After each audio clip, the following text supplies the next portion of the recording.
On essaye aussi de faire passer Laurent Gbagbo pour un dictateur débile alors que c'est un historien et qui est très cultivé, c'est un homme extrêmement cultivé. Ce n'est pas un dictateur débile, c'est un homme cultivé. Vous avez de nombreux témoignages de gens qui l'ont connu pendant toute sa vie et sa carrière, qui disent que c'était même quelqu'un de généreux, et il avait organisé son pays à sa manière, et je trouve même que on s'était trompé sur les forces dont il disposait, parce qu'il faut dire les choses comme elles sont. Il n'y a pas eu de bataille, ils ont tiré à l'arme lourde, et puis ça a été réglé en 2-3 mouvements.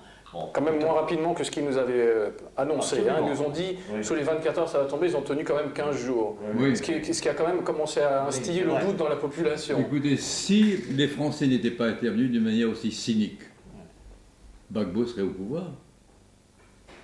C'est clair. C'est la résistance de la population, parce que cette résistance s'appuyait sur la population. Cette résistance de la population abidjanaise a forcé les autorités françaises à jeter le masque et à intervenir ouvertement. L'histoire établira la vérité. Nous sommes allés là-bas, on est resté plusieurs jours, on a vu tout le monde, on a vu toutes les associations qui existent, petites et grandes, les Français, les Européens. Tous nous disaient, nous sommes très bien ici. On travaille, on va à notre boulot le matin, on n'est pas maltraité. Et quand on regardait les choses, on s'apercevait que Gbagbo avait concédé des secteurs importants de l'économie à des entreprises françaises. Il reste qui se sont tus pendant toutes ces affaires, parce que probablement il y a des accords en dessous. Alors, on connaît les... Il ne faut pas qu'ils croient non plus, il ne faut pas qu'ils nous prennent pour des enfants de cœur.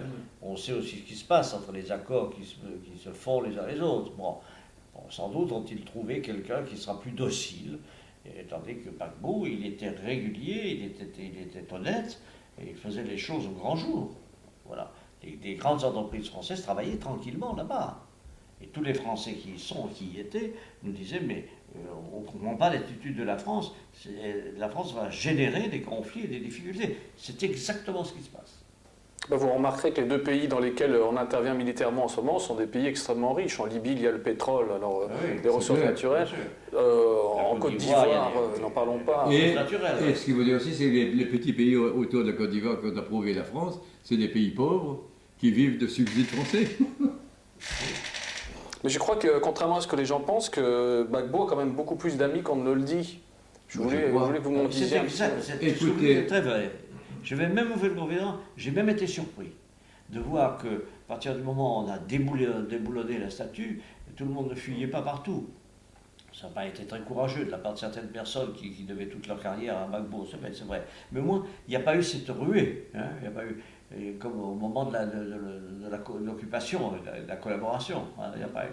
Bon, donc c'est quand même un signe. Parce que Gbagbo, il est connu, les gens le voient, ils le voyaient dans la rue, comme nous l'avons vu dans son palais, quand il a été reçu à l'entreprise, ce palais qui est aujourd'hui détruit par les troupes qui y sont entrées. Non, ce signe-là est très caractéristique d'un comportement de la population civile. Et vous savez, il ne faudra pas longtemps avant que ça se retourne. Il ne faudra pas longtemps. Notamment, il y a la Gambie qui a dit qu'elle ne reconnaissait pas le président Ouattara. Oui, récemment. Vous avez quelques grands pays. La Gambie vient de... Regardez la Russie. C'est à côté quand même. Alors on entend la communauté internationale. On nous casse les oreilles, les tapons avec la communauté internationale. Mais qu'est-ce que c'est la communauté internationale? Manque là la Chine, l'Amérique latine, la Russie, certains pays d'Afrique. Le Brésil, l'Inde. Oui, le Venezuela, etc. Quoi la communauté internationale? Et qu'est-ce que c'est la communauté internationale? Elle a ignoré l'existence d'1 milliard de Chinois pendant 15 ans, oui. Jusqu'à ce que De Gaulle reconnaisse la Chine. Oui. C'est la Sainte Alliance.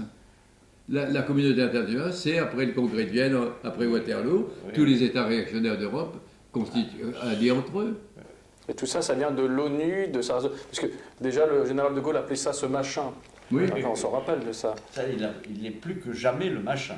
Dans cette histoire, l'ONU laisse des plumes. Évidemment. L'ONU n'est pas faite pour faire la guerre. Maintenant, si. Même si elle l'estime légitime. L'ONU est faite pour maintenir la paix, c'est ça. Hein. Envoyer des forces d'interposition. Mais pas d'envoyer des forces qui sont chargées de tirer au nom d'un camp. Des forces d'interposition. Je pose la question. La force Lincoln était une force d'interposition pour empêcher le massacre des civils. il ne fallait pas être un grand sage pour savoir qu'à l'ouest, avec l'arrivée des forces venues du nord, il y aurait des massacres. C'était là la place de... Non, elle est restée à Abidjan pour tirer au canon. C'est pas protéger les civils que tirer au canon sur la présidence de la République. Moi, j'ai parlé à des comment dirais-je, des Ivoiriens, pardonnez-moi, qui sont sur place lors de cette manifestation et qui sont en contact avec leurs familles. Ils m'ont certifié qu'actuellement, au moment où on se parle, les choses ne se sont pas arrêtées, que les expéditions punitives se poursuivent et que la force licorne, qui est donc, ou les forces onusiennes qui sont censées protéger la population, ne bougent pas. Oui. Vous confirmez, vous avez les mêmes informations? Nous avons les mêmes informations. Il y a un régime de terreur comme ça, sporadique, qui s'instaure un peu partout, sans coordination, parce qu'on laisse les types s'arranger sur le lieu même où ils se trouvent. Et il y a des chefs de bande qui conduisent et en même temps des gens qui se retournent vers leur mandataire et qui leur disent, leur mandant plutôt, et qui leur disent, mais nous avons droit à une part du butin. C'est quand même caractéristique. Et vous savez que dans la loi, non-assistance à personne en danger, c'est puni par la loi. Donc, bien sûr. je veux dire, là, on rentre dans des... Bien sûr, mais ce que je veux dire par là, c'est que... Vous opposez des notions, vous êtes en train d'opposer des notions de peuples civilisés à des gens qui se comportent comme des peuples barbares. Et c'est nous-mêmes qui... C'est terrifiant, parce que c'est notre pays, comme vous le disiez. Et c'est notre pays qui donne l'exemple. Qui donne cet exemple-là, oui, tout à fait.